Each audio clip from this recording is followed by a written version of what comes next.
Assalamualaikum warahmatullahi wabarakatuh. Selamat pagi. Pada video kali ini, kalian akan mempelajari tentang tokoh dan teori sosiologi. Kalian akan berkenalan dengan beberapa tokoh sosiologi klasik atau tokoh awal dari perkembangan ilmu sosiologi. Tokoh yang pertama adalah Auguste Comte. Beliau dikenal sebagai bapak sosiologi karena dialah yang menuliskan pertama kali istilah sosiologi dalam bukunya yang berjudul The Course Positive of Philosophy. Auguste Comte terkenal dengan teorinya hukum 3 tahap. Hukum 3 tahap menjelaskan perkembangan pemikiran manusia dari masyarakat tradisional hingga modern. Hukum 3 tahap yang dimaksud adalah pemikiran manusia berkembang melalui tahap teologis, metafisik, dan positivis. Hukum 3 tahap digambarkan dengan segitiga, di mana tahap perkembangan pemikiran tertinggi dari manusia adalah pada tahap ketiga, yaitu tahap positivis.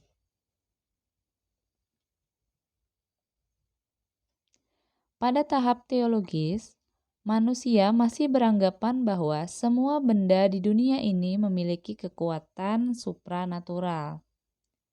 Manusia juga beranggapan bahwa segala sesuatu yang terjadi di alam maupun kehidupan masyarakat adalah pengaruh dari kekuatan supranatural tersebut.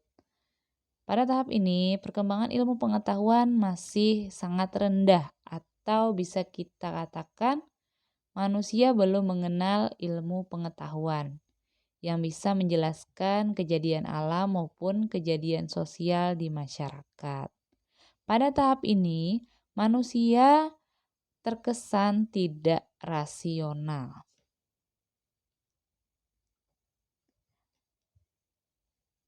Kalian bisa melihat contohnya, tahap teologis di situ ada masyarakat yang memberikan sajen pada benda.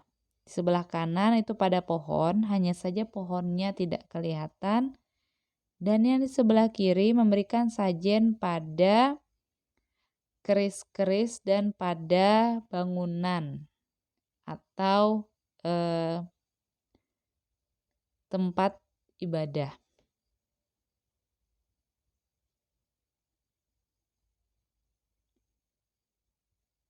Pada tahap teologis ini terdapat 3 jenis kepercayaan. Ada fetisisme, di situ seharusnya ada juga animisme dan dinamisme, itu jadi satu paket. Kemudian monoteisme dan politeisme.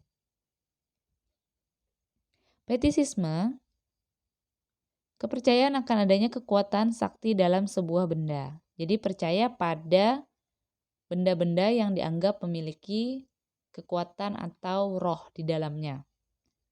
Kemudian dinamisme, kepercayaan bahwa alam semesta ini memiliki jiwa. Animisme, kepercayaan bahwa dunia merupakan kediaman roh-roh atau bangsa halus. Ada lagi kepercayaan monoteisme, yaitu kepercayaan pada satu Tuhan. Dan kebalikannya, kepercayaan pada banyak dewa atau banyak Tuhan, yang disebut dengan politeisme.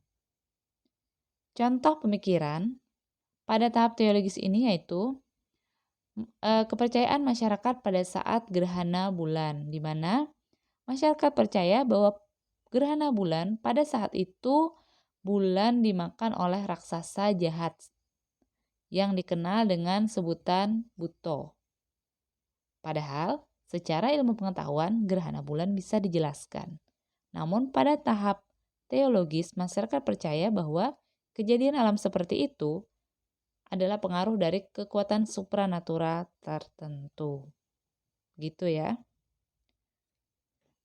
Selanjutnya, tahap yang kedua adalah tahap metafisik. Pada tahap metafisik, manusia sudah mulai mempercayai ilmu pengetahuan, namun mereka juga masih mempercayai adanya kekuatan supranatural. Jadi percaya ilmu pengetahuan sekaligus percaya pada kekuatan supranatural. Kalian bisa memperhatikan contoh pada layar.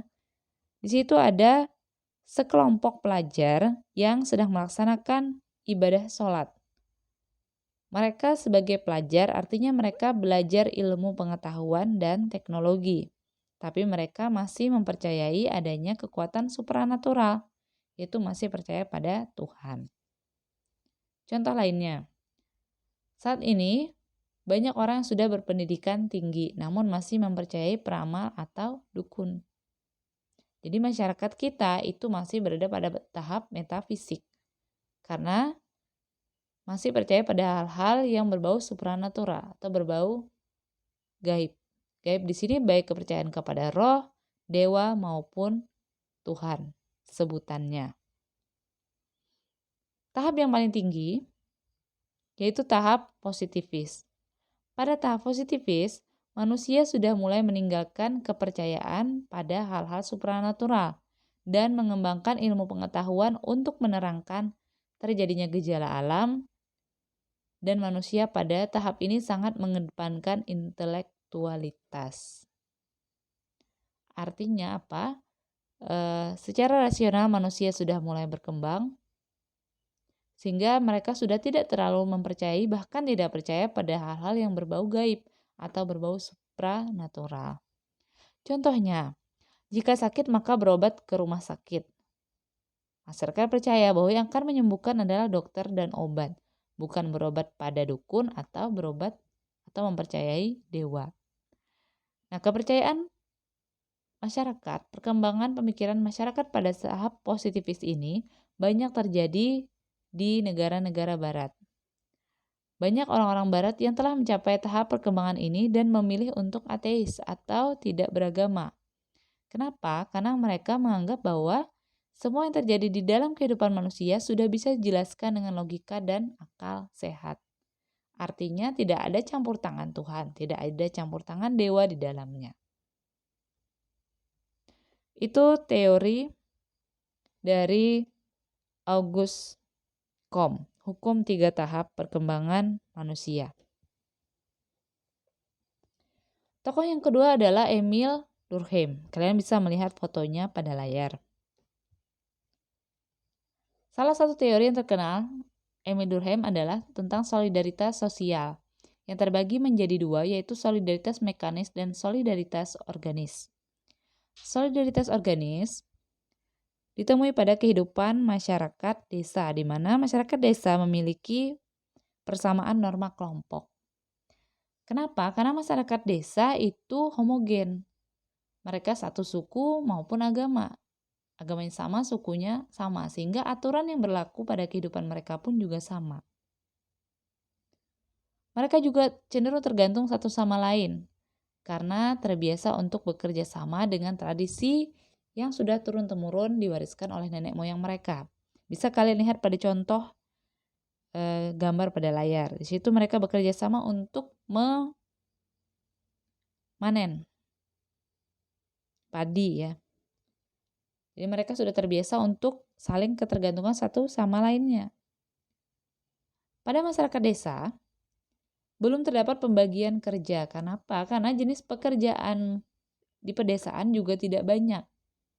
Paling-paling hanya bertani atau berkebun. Jika ada pekerjaan lain seperti guru atau pedagang.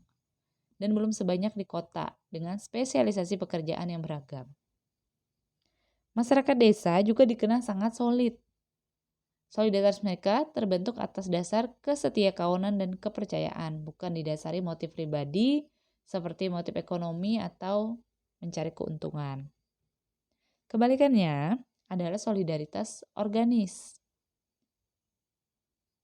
di mana solidaritas ini terdapat pada masyarakat perkotaan. Pada masyarakat perkotaan terdapat perbedaan norma sosial. Kenapa? Karena di masyarakat perkotaan itu heterogen. Banyak pendatang dari berbagai daerah sehingga norma atau aturan mereka juga berbeda-beda. Di perkotaan, terdapat pembagian kerja yang beragam.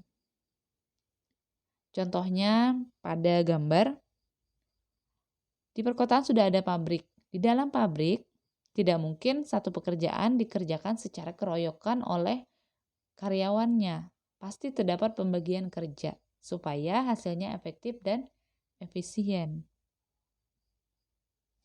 Pada kehidupan perkotaan, soliditas mereka dijaga oleh hukum formal. Pada kehidupan perkotaan, mereka juga berkurang rasa saling ketergantungannya dan lebih individualis.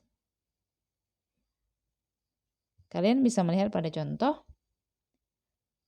Di contoh tersebut merupakan keadaan dalam sebuah perusahaan, di mana dalam perusahaan terdapat hukum formal untuk menjaga solidaritas karyawan-karyawan pada perusahaan tersebut. Di mana ketika ada yang melanggar kesepakatan dalam perusahaan tersebut, maka karyawan atau pegawai akan diberikan sanksi, baik berupa teguran atau yang paling berat berupa pemberhentian. Jadi solidaritas mereka itu tidak terbentuk atas dasar setia kawan, tapi karena adanya hukum formal, mereka harus menaatinya. Begitu solidaritas organis.